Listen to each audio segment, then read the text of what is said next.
제가 이걸 할 때는 내가 의사라는 느낌이 살짝 들어요. 암이 걸립니다. 피폭되면. 각종 고형암들. 그리고 백혈병 걸리고.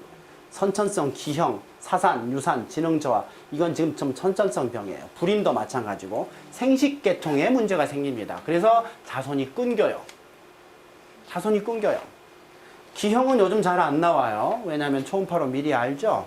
기형 숫자만큼 인공유산이 증가하죠. 일본 지금 인공유산이 얼마나 증가했는지가 전 궁금해 죽겠어요. 1년 지났는데 많이 증가했을 거예요. 그 통계를 정말 보고 싶어요. 이번에 일본에 갑니다. 물어볼 거예요. 그 의사들장한테 강의하기로 했거든요. 오사카에 가서 교토구나. 교토 가서 하는데 꼭 물어볼 거예요. 당신들 1년 사이에 유산이 얼마 늘었냐? 자연유산 얼마 늘었냐? 인공유산 얼마 늘었냐? 1년 사이에 출산율 얼마 줄었냐? 제일 중요한 데이터입니다. 그거 꼭 물어보고 올 거예요. 아무리 찾아봐도 없어요. 제일 중요한 유산. 심근경색. 이거는 암 환자보다 더 많이 생깁니다. 그렇게 알고 있어요, 제가. 암도 걸리지만 이건 10년 후에 발생해요. 10년 후부터 50년 동안 증가해요. 심근경색은 지금 현재 진행 중일 거예요. 그 다음에 신장염, 폐렴, 중추신경계 질환, 백내장 불임 옵니다. 86년도에 체르노빌 사고 났어요. 5년 후부터 시작해서 살살살 하더니 10년 지난 다음부터 본격적으로 갑상선암 환자가 증가해요. 여자, 남자. 여자만 올라가요. 남자는 안 올라가고. 원래 그래요. 우리나라도 마찬가지입니다. 원전 주변에 살면 여성에서는 갑상선암이 팍 증가해요. 남자는 별 차이 없어요. 방사능은 여자를 집중 공격합니다. 그리고 어린이를 공격합니다. 어린이 중에도 여자 어린이 집중 공격합니다. 나는 더 아까워 죽겠어.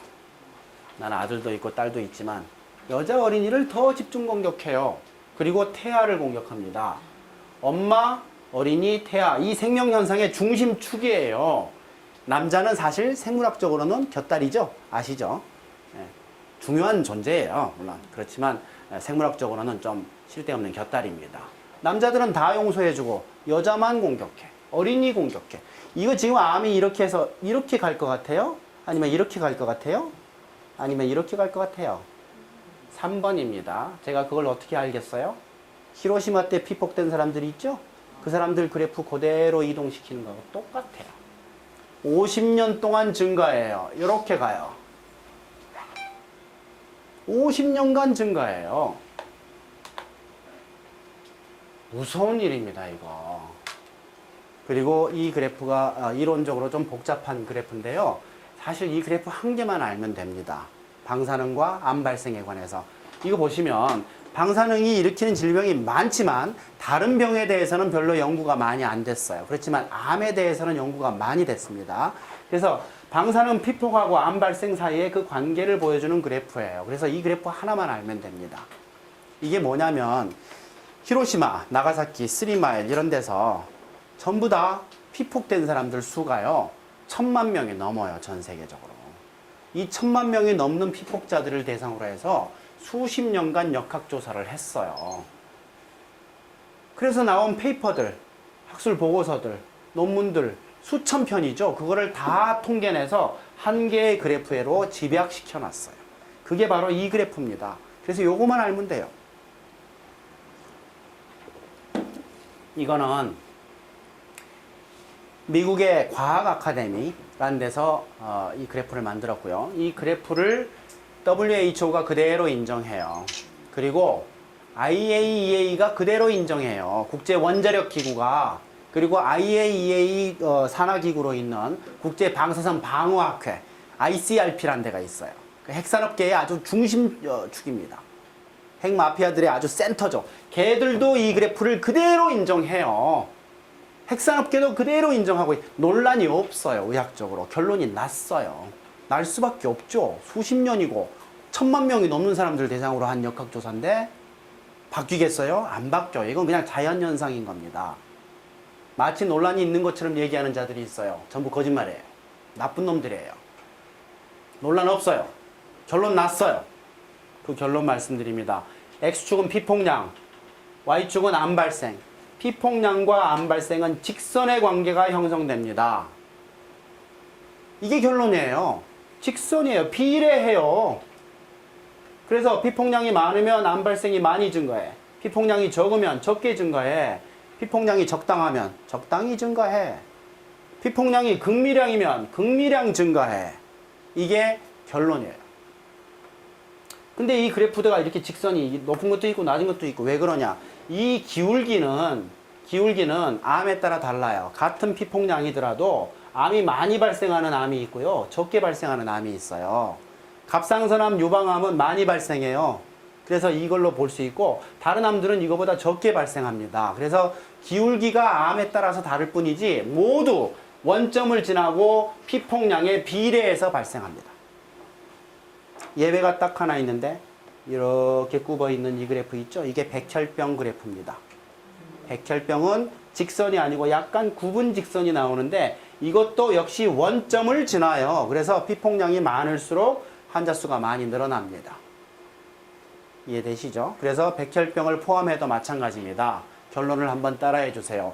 피폭량과 암 발생은 비례한다.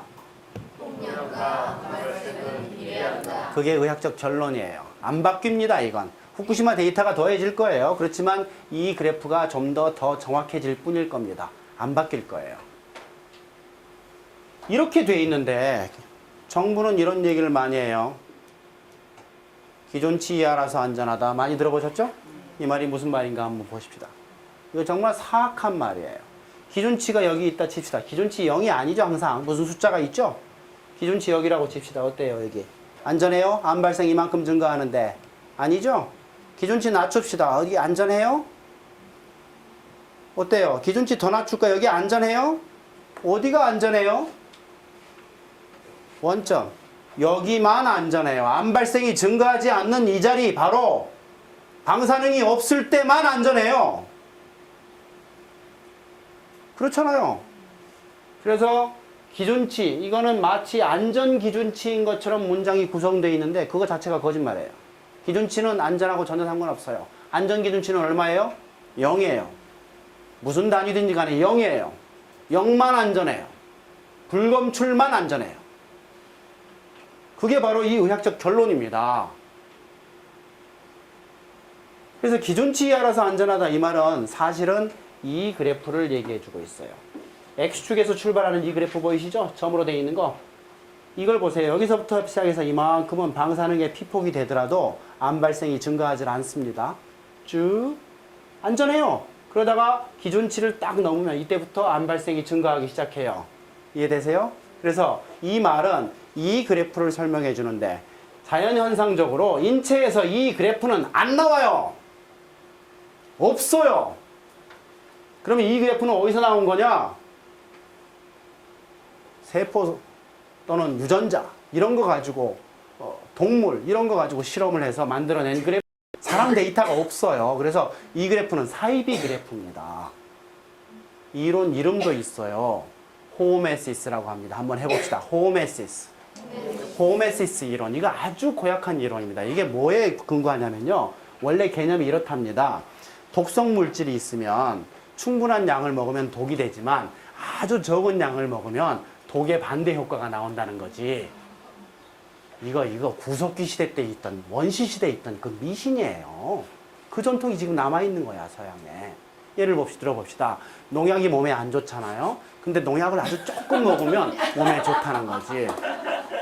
방사능 몸에 안 좋거든요. 방사능 아주 조금만 먹으면 몸에 좋다는 거예요. 그런 얘기입니다. 제가 보여드릴게요. 이게 뭐냐면 한양대 핵공학과에 이재기 교수라는 분이 계세요. 이분이 노원구에 방사능 아스팔트 나온 다음에 자기네들 학회랍시고 나와가지고 이거를 대국민 설명해야 한다고 이 그래프를 내놨었어요.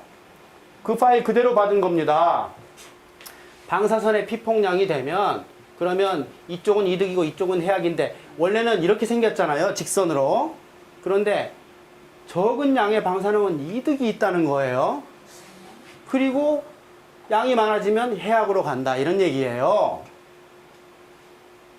농약을 조금만 먹으면 몸에 이롭다는 거지. 방사능도요. 이게 지금 뭐예요? 암 발생이 증가하잖아요. 근데 양이 적을 때는 이게 이득이 있어. 암 예방 효과가 있다는 거예요. 그 뜻이에요, 이게. 이게 바로 호메시스 이론이에요. 이 호메시스 이론의 특징이 뭔 줄 아세요?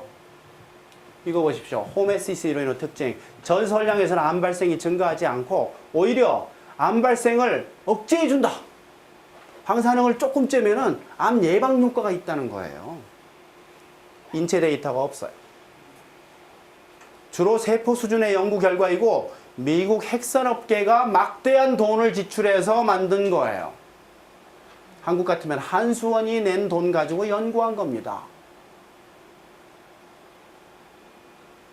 국제적으로 인정받지 못하는 사이비 이론이에요. 호메시스 얘기하는 사람들, 이건 아주 나쁜 자들입니다. 악한 자들이라고 봐야 돼요. 공학 전공자들이 꼭 발표해요, 이거는. 의학 논문인데 인체에 대한 영향이잖아요, 방사능에 대한. 이게 의학적인 내용이잖아요. 왜 공대 교수들이 발표를 해, 이걸? 이재기 교수, 공대 교수예요, 원자력공학과. 그런 사람이 의학 논문을 발표를 해. 이런 사람들이 하는 얘기가 뭐예요? 기준치 이하라서 안전하다. 이 말을 해요. 이 말은 아주 사악한 말입니다. 국민들은 잘 모르니까 이거 다 설명을 제가 할 수가 없잖아요. 그러니까 이 말을 얼추 믿어요. 기준치 이하라서 안전하다. 안심하고 피폭되죠. 기준치 이하니까 그냥 먹어도 돼요. 명태 다 먹고 있잖아요. 아무 걱정 없이. 피폭량을 증가시키는 효과가 있죠. 그러면 암 환자 수가 증가되겠죠? 그 암 환자 중에 일부는 대개 그 암으로 죽어요. 이렇게 텔레비에 나와서 말하는 것은 무슨 행위예요, 그러면? 암 환자 수와 암에 의한 사망자 수를 증가시키는 행위죠? 더 쉽게 얘기하면 살인 행위죠. 이렇게 말하는 놈들은 살인자예요, 그래서. 도저히 용서할 수 없습니다, 이 얘기하는 놈들은. 우리나라 피폭 경로를 좀 보시면요. 2006년도 체르노빌 사고 난 다음에 20년이 지난 후에 우크라이나 정부가 얘기를 했어요. 우크라이나 국민들 중에서 음식을 통한 피폭이 대부분이다라고 발표를 했어요. 직접 피폭되는 것도 있을 것이고 호흡을 통한 내부 피폭도 있을 것이고 음식을 통한 피폭도 있는데 그게 대부분이다. 그러니까 이렇게 볼 수 있습니다. 한국에 살면서 일본산 음식만 계속 먹어. 그러면 일본 사는 사람하고 똑같이 피폭되는 거예요. 90%가 똑같아요. 일본에 살면서 일본산 음식 절대 안 먹어. 그러면 한국에 사는 거하고 똑같아요. 그렇게 보시면 됩니다. 문제는 일본산 수산물이 그대로 수입되고 있어요. 냉장 명태, 냉동 고등어, 활돌, 돔, 활방어, 냉장 대구 2012년에만 3월까지 50회, 제가 6월까지 또 조사했어요. 정부한테 또 물어봤더니 정부가 답이 왔어요. 한 100회쯤 돼요. 그리고 방사능에 오염된 수산물의 총 수입된 양이 2,500톤쯤 돼요. 그게 지금 국민들 입속에 다 들어갔어요. 그리고 그 오염 범위는 0.5에서 25베크렐쯤 됩니다. 후쿠시마 앞바다에서 가장 많이 오염된 게 25베크렐이에요. 그런데 우리나라 기준치가 얼마냐? 100베크렐이에요. 기준치의 4분의 1밖에 안 돼. 기준치 이하라서 안전하다. 다 유통됐어. 국민 전체가 피폭이 됐고, 되고 있고, 앞으로 될 거예요.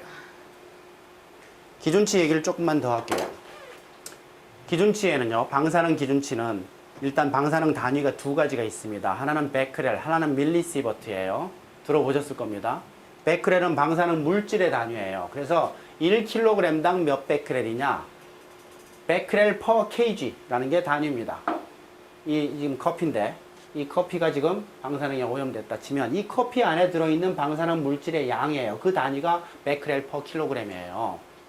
그리고 피폭자, 내가 피폭량, 인체의 피폭량은 밀리시버트라고 하는 단위인데 그거는 밀리시버트 per year입니다. 1년에 한 사람당 몇 밀리시버트 피폭되냐. 방사능 물질이 여기 있고 내 몸이 여기 있어요. 내가 지금 피폭되고 있어요. 자, 그러면 이 둘 간의 관계가 밀접하겠죠. 방사능 물질이 10배가 됐어요. 거리는 똑같은데 그럼 피폭량이 늘겠죠. 몇 배 늘겠어요? 10배 늘어요. 얘가 100배가 되면 피폭량도 100배가 됩니다. 그렇겠죠. 그 다음에는 거리가 문제예요. 방사능 물질이 여기 가만히 있는데 내 거리가 10배 가까워졌어. 피폭량이 증가할까요? 그대로 있을까요? 증가하겠죠? 10배 증가할까요? 아니에요. 이거는 제곱으로 증가해요. 100배 증가합니다. 10배 멀어졌어요? 그러면 피폭량이 10분의 1로 줄까요? 아니에요. 100분의 1로 줄어요. 거리의 제곱에 반비례합니다. 그런 관계인데 내가 이거를 먹어버렸어. 몇 배 가까워졌죠? 한 1000배 가까워져요. 그러면 피폭량은 그 제곱으로 가요. 그렇죠? 그래서 이건 비교할 수가 없는 거예요. 밖에 있고 이렇게 쬐는 걸 이걸 뭐라고 그래요? 외부 피폭이라고 하죠? 먹어버리는 걸 뭐라고 그래요? 내부 피폭이라고 그래요. 음식을 통한 내부 피폭. 그래서 음식을 통한 피폭이 대부분인 거예요. 아무리 작은 양이라도 밖에서 쬐는 거하고 먹어버린 거하고는 예의가 다릅니다. 차원이. 그래서 방사능이 오염된 음식은 아예 안 먹어야 된다는 거죠. 양 따질 필요가 없어요. 아까 원점을 지났잖아요. 그래프에서.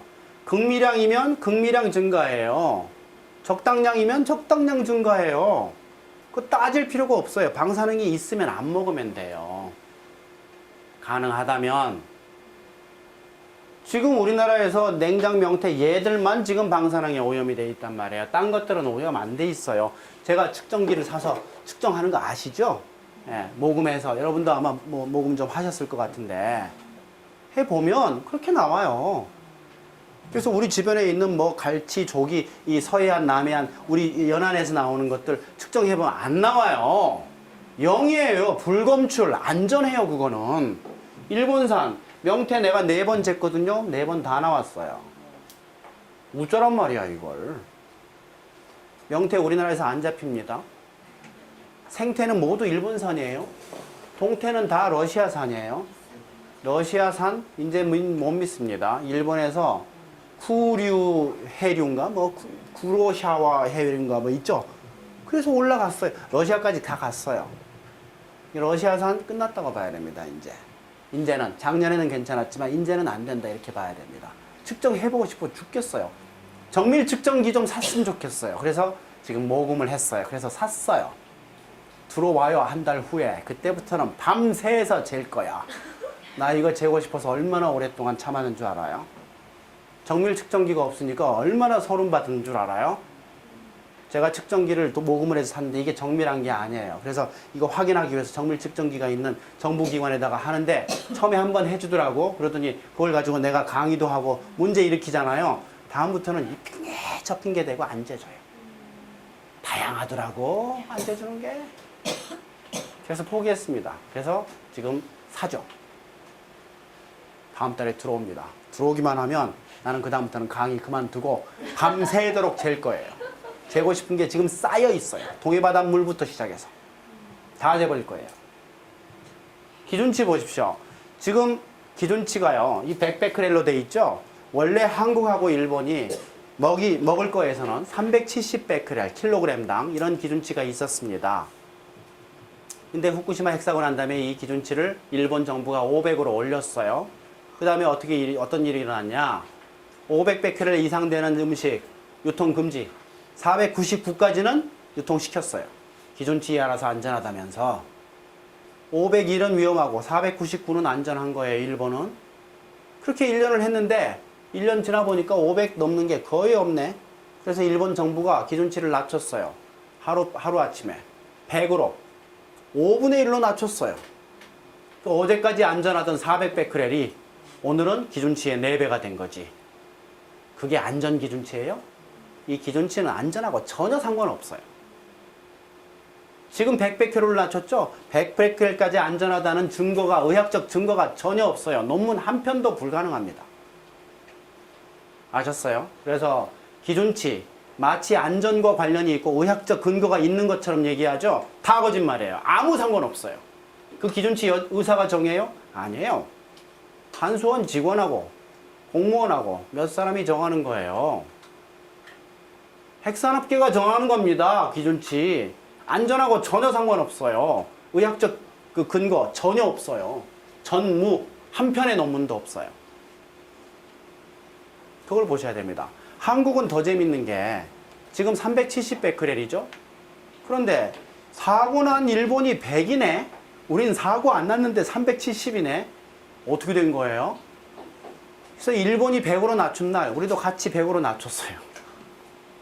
근데 다 낮춘 게 아니에요. 일본 3만 100으로 낮췄어. 뭐 하는 짓이에요, 그게? 낮출 필요 없잖아요. 일본이 알아서 100 이하만 수출하는데. 그래서 우리나라는 지금 기준치가 두 가지예요. 국산과 미국산, 중국산 이거 다 370이에요. 일본 3만 100이에요.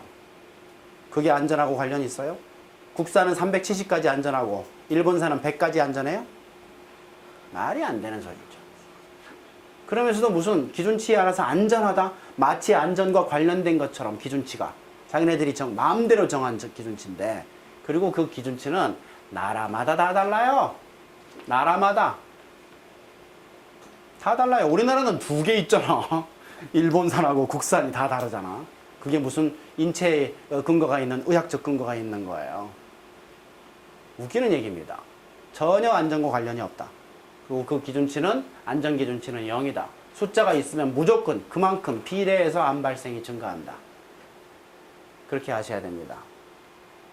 그래서 반드시 이것들 우리 국민들한테 안 들어오게 막아줘야 되는데, 우리 정부가 지금 우리 국민들 편이 아니죠? 도쿄전력 편이잖아요. 도쿄전력 편이잖아요.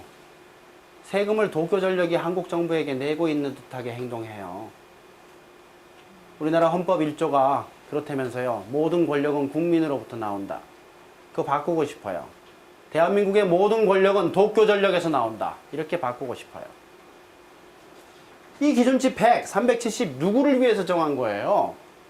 후쿠시마에서 제일 높은 게 25예요. 기준치의 4분의 1밖에 안 돼요. 아무리 방사능에 많이 오염돼도 기준치 이하라서 안전해요. 다 먹어주세요.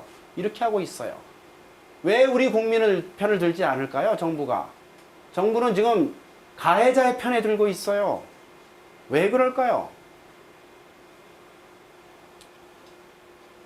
재밌는 거는 일본산 수산물 말고 국내산에 나오는 게 딱 하나 있어요.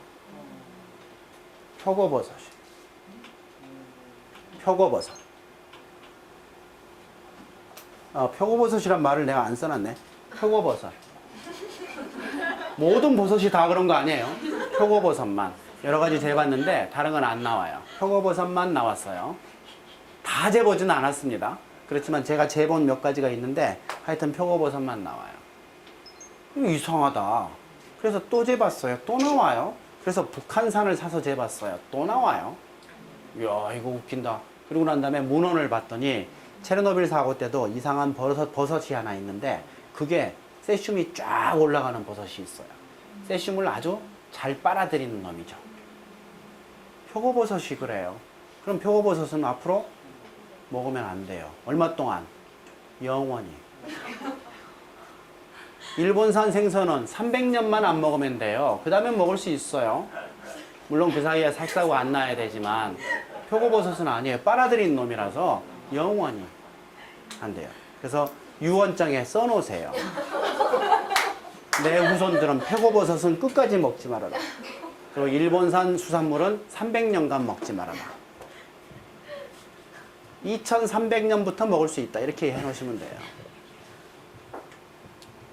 주민역학조사 결과, 아까 말씀드렸지만, 원전 주변에 사면은 위암, 간암 30%, 40% 더 발생한다.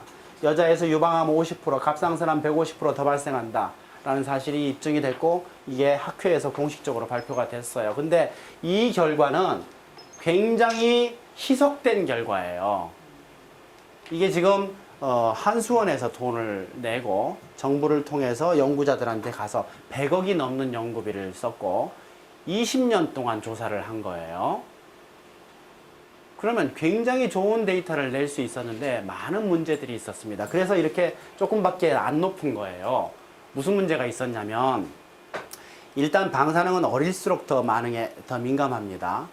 그래서 어린이들을 대상으로 잡았어야 되는데 대상자 중에 어린이를 빼놨어요. 그럼 일단 희석이 되겠죠. 두 번째는 이 사람들을 처음부터 딱 대상자를 결정해 놓고 쭉 가야 되거든요.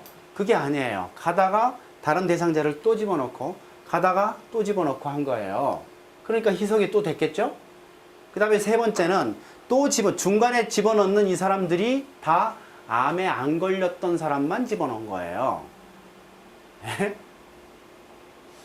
그 사이에 암에 걸린 사람들은 그 대상자에서 제외된 거죠.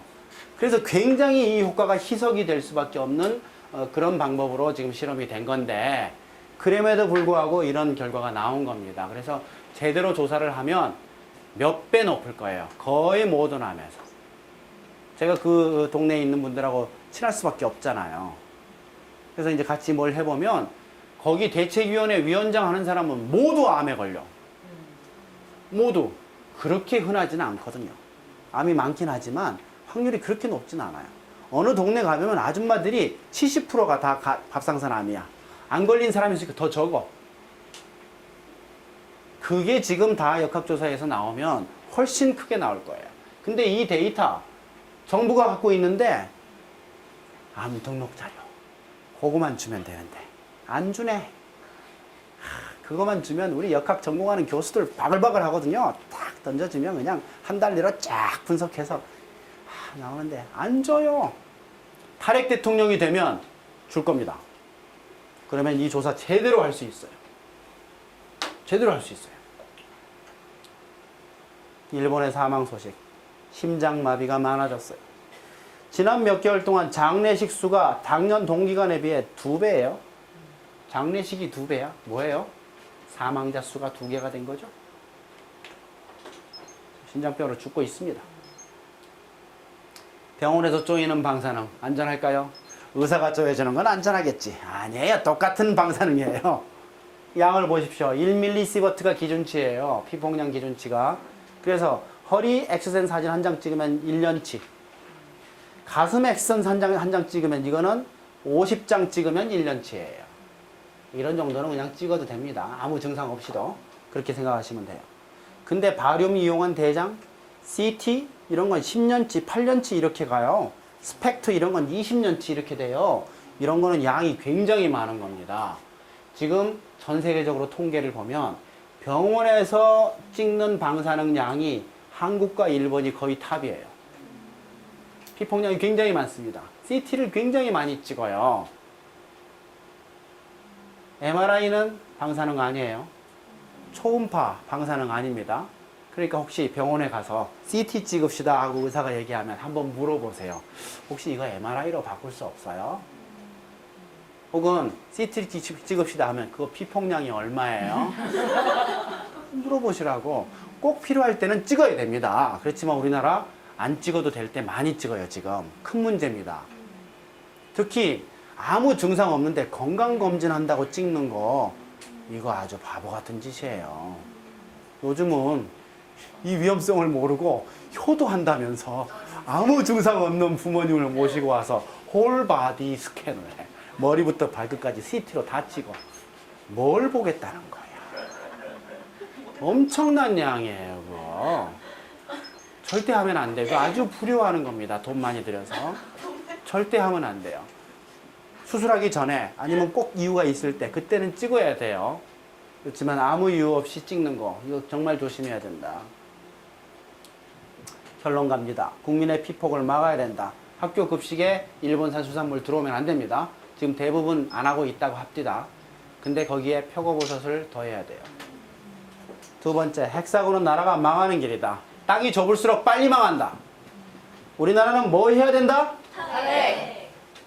그리고 그 탈핵은 가능합니다. 이걸 몰라요. 국민들이 가능하다는 걸. 이걸 강의를 해주셔야 돼요. 여러분들이 마이크 들고 다니면서 제 강의 막 퍼 날라주시고 이 파일 퍼 날라주시고 이거 인쇄한 거 이거 복사해서 퍼 날라주시고 아예 그냥 스팸으로 쏴버리세요. 전 국민 대상으로. 해야 돼요. 가능해요. 이 나라들이 가자는 거예요. 탈핵운동은 아까 말씀드렸지만 독특한 길로 가자는 얘기가 아닙니다. 전 세계 유행 따르자 이 말이에요. 우리만 지금 거꾸로 가고 있으니까 다른 나라 갈 때 같이 가잔 말이죠. 중국 보세요. 재생 가능 엄청나게 지금 하고 있습니다. 풍력은 전 세계 2등이에요. 미국 1등, 중국 2등. 태양광도 마찬가지고 따라가잔 말이죠. 우리는 줄고 있어요. 태양광도 줄고 풍력도 줄고 재생 가능 전체가 줄고 있어요. 탈핵운동 별거 아닙니다. 유행 따라 살자 이 말이에요. 탈핵을 위해서는 대통령이 해야 됩니다. 탈핵 선언하고 이 사람이 동약하고 그 사람이 당선되고 그 공약을 지켜야 돼요. 근데 이거를 우리가 보장받을 수가 없어요. 이겼습니다. 이 착한 당 3개 탈핵이에요. 여기가 어느 당인지 모르겠지만 하여튼 착한 당 3개 중에 하나인데 여기서 대통령 나오면 게임 끝나요. 이건 진정성이 있는 나라예요. 이거 당이에요. 근데 그게 지금 좀 어려워요. 지금만 좀 어려워요. 나중엔 될 겁니다. 지금 이 두 당이 지금 굉장히 유력한데 둘 다 탈핵이 아니에요. 새누리당은 잔핵 확실하게 해버렸죠? 비례대표 1번 핵공학자 집어넣어놨잖아요. 그거는 선언한 거예요. 그리고 박근혜 씨도 몇 번 원자력 필요하다 이런 얘기 했고, 그럼 잔핵이 선언했고, 민주당이 지금 문제인데 원점 재검토. 이게 무슨 말이에요, 이게. 담배 피는 사람이 있어요. 너 지금 끊을 거냐? 원점 재검토. 계속 필 거냐? 원점 재검토. 무슨 말이에요, 이게. 자기들 마음대로 결정할 테니 불만 얘기하지 마시오 이 말이에요. 내가 일로 가건 절로 가건 원점 재검토라고 했으니까 거짓말한 거 아니잖냐. 그 얘기예요 지금. 이거를 탈핵으로 바꾸기 위해서는 어떻게 해야 돼요? 압력을 세게 넣어야 돼요. 그래서 저는 이걸 얘기하고 싶어요. 이번 대통령 선거 때 여러분은 참 보나마나 진보신당 찍으시겠지. 예, 그렇지만 저는 다른 데 가서 그 얘기하고 싶어요. 대통령 선거 때 어떻게 해야 되냐? 볼 것 없다. 남자건 여자건 당이건 뭐건 볼 것 없다. 잘생겼냐 못생겼냐 볼 것 없다. 탈핵 당론 혹은 탈핵 공약하는 사람 무조건 찍어라. 탈핵 공약하는 사람이 있으면 무조건 찍어라. 당 볼 것도 없다. 근데 탈핵 공약하는 후보가 아무도 없으면 어떻게 해야 되냐? 선거할 필요 없다 이거예요. 선거에 가지 말란 얘기죠. 찍을 놈이 없는데 누굴 찍어도 탈핵이 안 되는데 뭐하러 선거하러 가 귀찮게. 그 얘기를 저는 하고 다녀요. 탈핵 공약하는 사람이 있으면 찍고 없으면 선거할 필요 없다. 아시겠습니까? 그렇게 선전을 했으면 좋겠어요. 전 그렇게 하고 다녀요. 탈핵 공약하는 사람 없으면 선거하지 마라. 젊은 사람들 투표장 갈 필요 없다. 그 얘기를 하고 싶어요. 민주당 후보가 탈핵을 공약을 할까? 저는 그게 의심스러워요. 공약하게 만들어야 됩니다. 말로는 이렇게 해요. 근데 공식적으로 나온 거기에 탈핵이란 단어가 없어요. 진정성이 없는 겁니다. 그리고 지금 민주당 내에서 경선하고 있는데 거기에 유력한 분 한 분이 어쨌거나 고리 1호기 폐쇄합시다 하는 인증샷 한 장만 찍자고 그렇게 했는데도 결국 끝까지 안 찍었다대? 뭘 의미해요? 그거 찍으면 안 될 이유가 있는 거죠?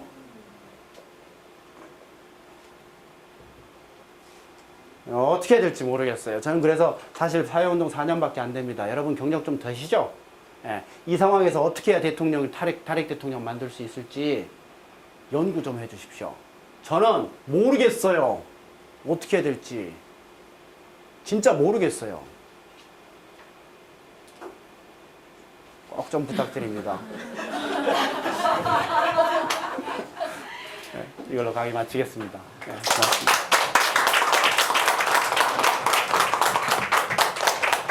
혹시 질문 있으면 몇 개 받을까요? 있으실지 모르겠지만. 예, 자연스럽게 자유롭게 좀 질문 시간이 좀 되긴 했는데요. 네. 다른 분 질문 준비하실 동안에 네. 되게 유치한 질문. 아까 그 핵산업이 전망이 없다. 사양산업이다 이랬잖아요. 예. 재생가능한 에너지 산업이 이렇게 50%씩 증가하고 있는데 일정한 정도까지 재생가능한 에너지를 도입하면 더 이상의 성장 가능성은 없잖아요. 무슨 얘기죠? 재생 가능이 끝까지 쭉 성장할 이제 거냐? 그 아니면 그것도 재생가능한 세츄레이션 에너지로 되겠다? 웬만한 전기 생산을 하게 된다면 더 계속 건설하지 않아도 되는 어느 시점엔가는 올 거 아니에요. 아, 재생 가능도? 네. 그렇겠죠. 그죠? 예, 그러면 우리가 쓰고 있는 거 다 만들면 더 그 이상 만들 필요 없- 시점에서는 걔는 더더욱이나 관리 비용이나 이런 게 더 줄기 때문에 산업적 경제성은 떨어진다고 볼 수 있지 않을까.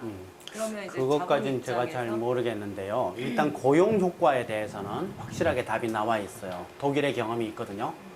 핵발전의 경우는 이건 완전히 대형 설치 산업이잖아요. 같은 전기 만드는데 고용이 거의 하는데 안 됩니다. 똑같은 전기 만드는데 재생 가능으로 만들죠. 고용 효과 곱하기 10이에요. 10배의 사람이 필요해요. 그래서 고용 효과는 마찬가지입니다. 그래서 시설을 더 투자하지 않더라도 재생 가능은 계속해서 관리해야 되거든요. 고장나고 새똥 닦아야 되고 말씀드렸죠. 그 인력이 필요한 겁니다. 고용 효과가 계속 있어요. 원자력보다 10배다라는 거 확실히 중요합니다. 여러분 참 진보신당은 참 노동이하고 이 고용에 관심이 많으시죠. 그러면 한 가지 더 얘기할게요. 고용 효과가 일단 재생 가능이 핵발전보다 10배다라는 것은 이미 입증이 돼 있어요. 경험도 있고. 그리고 두 번째는 야간 노동 얘기예요. 핵발전 제가 오늘 건강편 얘기하느라고 그걸 빼뜨렸는데 핵발전이 80년대부터 시작이 됩니다. 핵발전을 하게 되면 밤에 전기가 남아요. 이거 전격으로 계속 만드니까 국민들이 자느라고 전기를 안 쓰잖아요. 그래서 야간에 전기요금을 싸게 줘요. 심야 전기. 그거를 산업계에도 그렇게 주기 시작했어요. 그러니까 산업계가 이제부터는 밤에 야간 노동을 하면 수당을 주고도 남는 장사가 된 거예요. 그래서 80년대 핵발전소 한참 많이 지을 때, 야간 전기 많이 남을 때, 그때 야간 노동이 시작됐어요. 만약에 탈핵이 돼서 핵발전소가 다 없어졌어요. 그 다음부터는 태양광으로 만들어요. 밤에 전기를 싸게 줄 이유가 없어졌어요. 그러면 야간 노동 할 만한 경제성이 생기겠냐는 거죠. 저는 핵발전소 없어지면 야간 노동 없어진다고 생각합니다. 노동자들이 탈핵 운동을 해야 되니까요. 예. 전 노조에서 강의하면은 그 얘기 합니다. 자신 있어요. 딱 80년대 야간 노동 시작됐는데 그때 전기가 야간 전기가 특히 많이 남기 시작했거든요. 탈핵됐다고 칩시다. 밤에 전기를 싸게 줄 이유가 없어지죠. 안 남는데? 태양광이 많아지는데 태양광은 정말 낮에만 만들잖아요. 전기요금이 똑같은데 오히려 더 비싼데 야간 노동을 해요? 택도 없죠. 없어집니다. 탈핵되면. 야간 노동 없애려면 반해운동 해야 돼요. 네. 이거 좀 이렇게 잘라가지고 좀 많이 좀 노동계에 막 뿌려주시면 좋겠어요. 진짜 그렇게 생각합니다. 사실이에요. 그래서 고용 효과도 훨씬 좋고, 그 다음에 야간 노동 문제도 핵발전소 때문에 생기는 문제다라는 말씀입니다. 다른, 예. 기준치 얘기를 아까 하셨잖아요. 예. 근데 뉴스 같은 데서 보면은 그러니까 자연적으로 발생하는 방사능이 있다고 들었어요. 그래서 기준치 얘기가 되게 그럴듯하게 들리거든요. 자연적으로 발생하는 방사능이 있다고. 그자들이 써먹는 수법이죠. 네, 그런 느낌. 자연방사능이 조금 헷갈리긴 하는데요. 네. 명확하게 설명을 드릴게요. 자연방사능은 우리 원래 지구에 있는 겁니다. 지하에도 있고 우주선이라고 해서 밖에서 들어오기도 하고. 근데 이 자연방사능은 나라마다 지역마다 좀 다르긴 한데 2mSv 내지 3mSv쯤 돼요. 연간. 그거는 근데 자연방사능도 똑같은 방사능이에요. 암 발생을 그만큼 시킵니다. 양에 비례해서. 병원에서 쬐는 것도 똑같고 자연방사능도 똑같아요. 그러나 이 자연방사능은 누굴 탓할 수가 없어. 그렇죠? 그리고 피할 길도 없어요. 그래서 기준치에 자연방사능은 제외합니다. 기준치가 1mSv로 돼 있죠. 이건 인공방사능만 따진 거예요. 그래서 자연방사능은 우리가 생각을 하질 않습니다. 그러나 자연방사능도 똑같은 방사능이라서 그만큼의 효과를 낸다. 이렇게 보시면 돼요. 아주 깨끗하죠. 그래서 기준치에는 자연방사능을 고려하지 않는다. 그러나 자연방사능도 암 발생은 그 양에 비례해서 시킨다. 근데 양이 적고 그리고 누굴 탓할 수가 없고 사실은 그 자연방사능 때문에 우리가 진화해 왔어요. 생물 진화의 원동력이에요, 그게. 아주 긴 시간 동안 조금씩 방사능을 쏴서 유전자 변화를 시킨 거거든요. 그래서 새로운 종이 나오기도 하고 도태돼 버리기도 하고. 그래서 오랜 시간에 걸쳐서 천천히 진화가 진행이 온 거거든요. 그래서 창조설을 믿는 사람은 창조의 도구였다고 볼 수 있는 거고 진화설을 믿는 사람은 진화의 도구였다고 보는 게 되는 거예요. 인간 진화의 생물학적 진화의 원동력이었어요. 그걸 우리가 어떻게 탓을 해요? 그거는 그대로 두고 우리가 지금 문제 삼는 건 인공방사능이죠. 체르노빌 후에 자연방사능 때문에 사람이 많이 죽었어요? 후쿠시마 후에 일본이 못 살게 된 게 그게 자연방사능 때문이에요? 아니죠. 자연방사능은 예외로 하고 생각할 필요가 없다는 거죠. 위험한 건 인공방사능이니까. 훨씬 양이 많고 피폭량도 엄청나게 크잖아요. 지금 핵사고 난 다음에. 그래서 물타기입니다. 자연방사능 얘기하는 건. 그거 그냥 딱 끄고 들으면 돼요. 대놓고 딱 물어보면 이렇게 답을 해주면 되고.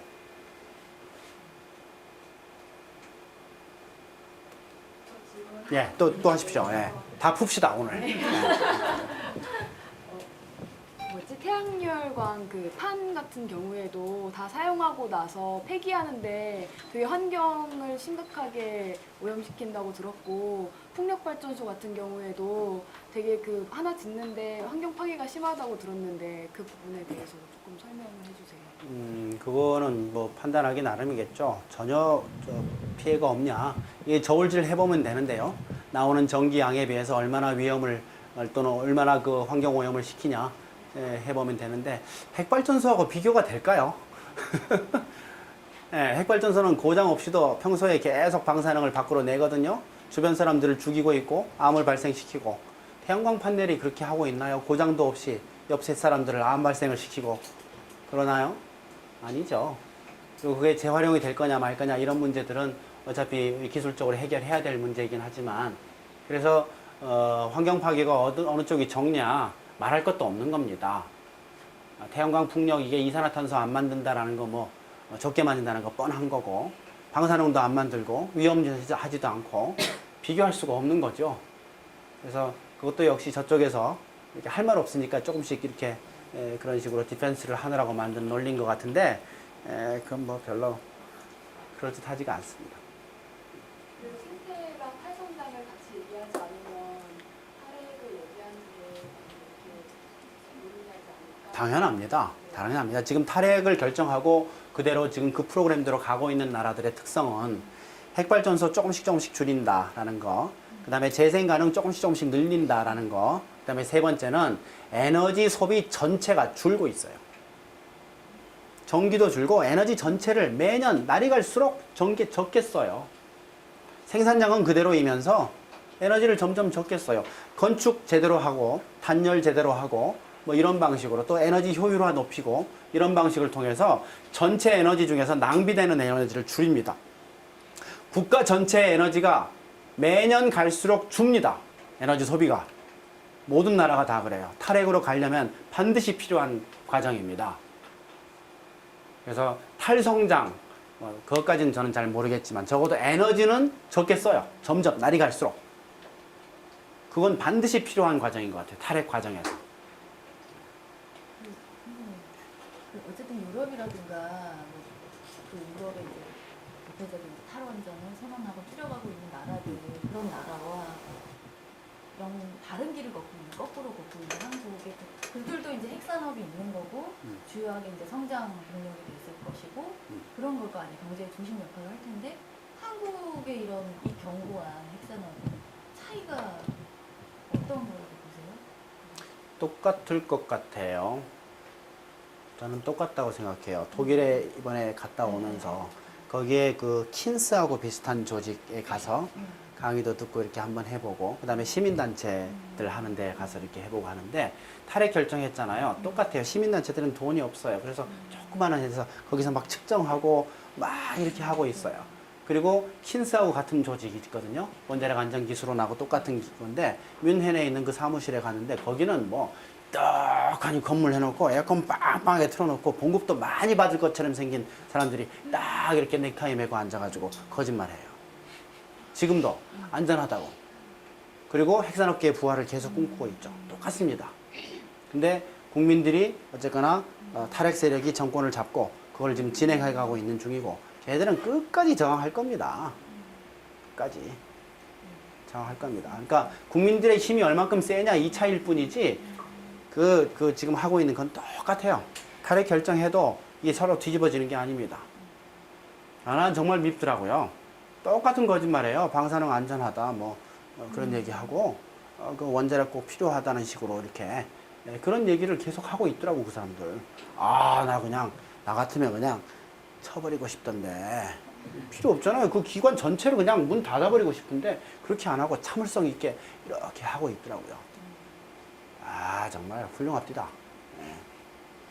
훌륭하더라고요. 네. 핵발전소나 이렇게가 대형 발전을 해갖고 그 저기 멀리 경남 쪽에서부터 수도권이 이렇게 옮기면서 하는 발전 방식이고 그렇기 때문에 국가에서 이걸 다 제어해야지 된다 이렇게 되는 것 같은데요. 그 대안 모델이라든가 이런 것들이 그 지역 차원 지역 발전이라든가 이런 방식으로 되는 게 좀 저는 좀 그려지고 그러는데 이제 그 유럽이나 이렇게 재생에너지 하는 부분들이 그렇게 그려지는 모델들이 있는지 그런 부분이랑 당연하죠. 우리나라 같은 경우 한전에서 그걸 다 그 하고 뭐 전력을 사고 팔고 뭐 이런 부분들이 있다는 얘기를 들었는데 그러니까 사실 우리가 바로 정권을 잡으면야 바로 상관이 없겠지만 그러니까 그 자체 내에서의 이 전기를 만들면서 이런 것이 가능하다라는 모습들을 보여주면서 국민들에게 희망을 주는 모습들도 좀 필요할 것 같긴 하거든요. 그러한 것에 모델들이 뭐 한국이든 외국이든 이렇게 있으면 좀 소개시켜 주면은 우리가 좀 생각해 보는데 더 도움이 되지 않을까 이런 생각이 듭니다. 네. 그거를 에너지 자립마을이라고 하더라고요. 독일은 제가 숫자는 정확히 몰라요. 한 1000개 가깝게 있대요. 한전에서 오는 전기 다 끊어버리고 그 동네에서 생산해서 그 동네에서 쓰는 거예요. 그리고 그 동네에서 옆 동네로 팔고 그렇게 하는 자립마을들이 1000개쯤 있대요. 깜짝 놀랐어요. 근데 그 중에 몇 개를 가봤거든요. 진짜 그렇게 하고 있어요. 바이오매스 열심히 해가지고 바이오 디젤도 만들고 난방도 그렇게 하고 전기 난방 절대 안 합니다. 에너지 효율 아주 나쁜 거거든요. 그리고 전기 풍력, 태양광 이런 거 가지고 전기 생산하고 그런 마을들이 있어요. 굉장히 많더라고요. 우리나라 있어요. 우리나라도 제가 알기로 7, 8개 정도 있어요. 그만큼 잘 돼 있진 않지만 지금 시도하고 있고 상당히 지금 성공하고 있고. 근데 이제 발전 차액 지원 제도 FIT라고 하는 거 그게 부활이 돼야 그런 마을들이 좀 더 힘을 받을 텐데 작년에 그 제도 없애버렸죠. 그래서 지금 다들 조금씩 어려워지고 있긴 한데 지금 서울시장이 또 그걸 해주시니까 또 그것 때문에 또 좀 도움을 받고 있기도 하고 그렇죠. 우리나라도 에너지 자립 마을 시범적으로 하고 있는 데가 꽤 됩니다. 한 번씩 가보시면 좋을 것 같아요. 대표적인 곳 한 곳만 말씀드리면 전라도 부안에 등용마을이라는 데가 있어요. 거기 핵폐기장 반대운동 하시던 분이 그 반대운동에 성공한 다음에 거기에 딱 눌러 앉아서 어느 한 마을에 이렇게 이제 재생 가능을 하고 이렇게 하는데 독일의 그 성공한 사례에 비해서 굉장히 좀 뒤처져 있긴 하지만 아주 힘들게 그 성공 사례를 지금 만들어 가고 있습니다. 그 외에도 지금 에너지 자립마을 굉장히 상당히 여러 개 있는 걸로 알고 있어요. 제가 일단 지금 일단은 쌈박질이 급하니까 그쪽이 지금 제 건데 그쪽 제가 공부를 많이 못했어요. 근데 좀 듣는 소식에 의하면 몇 개 있습니다. 성공적으로 지금 해 나가고 있고 진보신당도 하나쯤 만들면 좋겠어요. 에너지 자립마을 사례로 재밌을 것 같아요. 뚝딱뚝딱 해서 태양광 판넬 만들고 뚝딱뚝딱 해서 풍력도 만들고 뭐 여러 가지 시도를 해보고 그다음에 절전하는 거 그다음에 에너지 단열 건축물 뭐 패시브 하우스 이런 거 좀 시도해보고 그런 것도 좋을 것 같은데 더 급한 일이 많으시겠죠? 네, 좋을 것 같습니다. 선생님이랑 뜻을 같이 하시는 동료들이 많으신가요? 반핵운동하는 사람? 의사회라고도 돼 있고. 반핵의사회 회원은 104명, 110명쯤 되는데 네. 그 중에 회의에 나오고 실제로 어떤 활동하는 사람 한 10여 명 정도고 그 활동 전체의 한 70%를 내가 하고 그렇진 않아요. 그렇진 않다. 지금 역학 전공하는 교수 열심히 하고 있는 그 팀도 있고 다른 건 몰라도 의학적인 내용은 우리가 책임져야 된다 이렇게 생각하고 되게 학술 활동을 좀 많이 하고 있죠. 저는 이제 반핵의사회로서 하고 있는 건 아니고 반핵운동가로서 내가 할 수 있는 거 그냥 다 해요. 재생 가능 뭐 이쪽 에너지 자립 이쪽 제가 모르고 그다음에 또 대한 에너지 뭐 전환 프로그램 이런 거 제가 공부 안 했어요. 그쪽은 제가 다른 사람 하는 분들한테 밀고 나머지 활동들은 다 커버하고 싶죠. 내가 할 수 있는 건 다 하고 싶어요. 주된 거는 지금 강의지만 뭐 역학조사하고 관련된 거 뭐 이런 거 할 수 있는 거 다 하고 있는 거죠. 저도 꽤 그 재미있는 활동가인 것 같아요. 이렇게 어떤 사람은 학술 연구만 하고 어떤 사람은 강의만 하고 어떤 사람은 데모만 하고 이러는데 나는 다 하고 있거든요. 데모도 하고 강의도 하고 학술 연구도 하고 그러니까 지금 찢어지죠 가랭이가. 죽겠습니다. 아마 좀 지나면은 뭐 좀 정리가 되겠죠. 지금은 들어오는 일들을 다 하고 있거든요. 거절을 거의 안 합니다. 물리적으로 시간만 가능하면. 근데 조건을 좀 바꿔야겠어요. 생물학적 조건까지도 좀 넣어야 될 것 같아. 어제는 저 고속도로 중간에 휴게소에서 차 뒤로 이렇게 하고 차 안에서 4시간 잤어요. 시간이 그렇게 되더라고. 안 되겠어요. 이렇게 올해는 못 갑니다. 지속 가능할 한 정도로 정리가 돼야지. 질문을 한 가지 드리고 싶은데요. 예. 그 얼마 전에 그 여름 방학을 맞아서 일본에 갔다 온 한 이제 친구가 얘기를 하더라고요. 그러니까 지하도나 모든 건물이 그렇게 시원할 수가 없더라. 에어컨이 빵빵하더라. 그러면서 이것들 몰래 핵발전 하고 있는 거 아니야? 딱 이러더라고요. 그래서 이런 바보 같은 놈아. 그게 핵발전이 없이도 충분히 에너지 활용이 가능하다는 걸 보여주는 증거다라는 이제 이야기를 했는데요. 실제 이제 일본 같은 경우에 이제 이미 사고도 있었고, 그래서 이제 거기에 대한 대국민적인 그 의지가 상당히 높지만, 그 한국 같은 경우에는 국민적으로 사실 이제 정부의 선전 효과에 이제 상당히 이제 다들 그 익숙해 있고, 그리고 생각해 보니까 남한 사회만 하면 위험한 게 아니라 북한에 또 핵무기도 있잖아요. 그렇게 생각해 보니까 완전히 한반도 날아가는 문제더라고요. 지금 강의를 듣다 보니까. 그래서 그 핵발전이 없이도 충분히 가능하다는 이야기를 재생에너지 그럼 또 언제 또 다 짓냐 또 이런 질문이 또 나올 거기 때문에 좀 그런 거를 좀 쉽게 그 설득할 수 있는 방법이 혹시 좀 뭐가 있을까요? 들이 갖고 있는 발전기, 자체 발전기를 가용하기 때문이에요. 우리나라도 다 있어요. 안 틀죠. 명료하군요. 예. 전기요금이 싼데? 이거 돌면 기름값 들고 더 돈이 많이 드는데 안 트는 거죠. 근데 만약에 지금 당장 핵발전소 다 셧다운한다. 전기 안 끊깁니다. 기업들이 비상발전기 돌려요.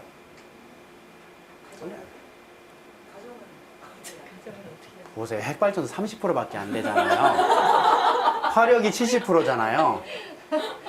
그리고 전기가 모자라기 시작하면 전기요금 올라가겠죠. 그러면 기업들이 계산해보고 비상발전기 돌리는 게 더 경제적이다라는 순간까지 오게 될 거 아니에요. 그러면 돌리게 되는 겁니다. 저는 그 한전이 지금 전기요금에 대해서 지금 사실 굉장히 의견들이 많이 있는데 진짜 고쳐야 돼요. 근본적으로 고쳐야 됩니다. 지금 기업들은 싸게 받죠. 국민들은 집에서 쓰는 건 굉장히 비싸게 받잖아요. 전 국민이 기업들한테 전기요금 보조금을 지급하고 있는 상황이라고요. 정의롭지 않습니다. 그리고 우리는 짜실하게 이렇게 해서 사실 OECD 국가 중에서 집에서 쓰는 전기의 양 우리가 적은 편이에요. 집에서 더 아낄 여유가 별로 없습니다. 다른 나라보다 적게 쓰고 있어요. 왜 적게 써요? 전기요금이 비싸니까. 기업들은 펑펑 쓰거든요. 왜? 싸게 주니까. 그래서 기업에 대한 전기요금을 올려야 돼요. 얼만큼 올려야 되냐? 효과가 있을 때까지 올려야 돼요. 계속 조금씩 올리는 거야. 언제까지? 기업들이 전기를 적게 쓰기 시작하는 그 시점까지 올려야 돼요. 그게 2배가 될지 4배가 될지 알 수가 없지만 올려봐요. 기업들이 판단해서 아 이거 할 수 없네. 전기 아껴야 되겠네. 할 때까지 올려야 돼요. 지금은 그냥 펑펑 쓰고 있는 걸 싸니까. 그리고 심지어는 중국에서 전기요금 비싸니까 한국으로 오겠다는 거 아니에요. 거기까지 우리 국민들이 지금 보조금 주고 있는 거 아닙니까? 이건 아주 부정의한 거예요. 잘못됐어요. 그래서 전기요금을 올리되 효과가 나올 때까지 올려야 된다. 기업들이 전기를 실제로 적게 쓰기 시작할 때까지 올려야 된다. 5% 올리면 될까? 몰라요. 10% 올려보고 안 줄면 또 올리고 계속 올리는 거야. 실제로 줄 때까지. 그럼 됩니다. 한 2배 되면 될 것 같아요. 그럼 줄릴 거예요. 지금 LED로 다 바꾸는 거 얼마나 쉬워요. 그것도 안 하고 있는 걸. LED 전기값보다 이 전기값이 더 싼 걸? 다 계산해보죠. 그래서 그걸 바꾸는 게 더 경제적이다라고 결론이 날 때까지 올려줘야 된다는 거죠. 그러면 기업들이 좀씩 줄이기 시작하죠. 팍팍 줄 겁니다. 팍팍 줄어요. 원자력 발전소 한 5개 정도 한 방에 없앨 수 있어요. 기업이 줄이기 시작하면. 한 개가 1%거든요. 5개 5%만 줄이면 돼요. 그럼 기업이 지금 쓰고 있는 전기가 60%잖아요. 그러니까 기업들이 자기들이 쓰는 걸 10%만 줄이면 핵발전소 5개 한 방에, 6개 한 방에 줄일 수 있어요. 그 노릇을 안 하고 우리가 짜실하게 지금 거기서 뭘 뽑고 이건 굉장히 잘못된 거예요. 요금을 올려야 돼요.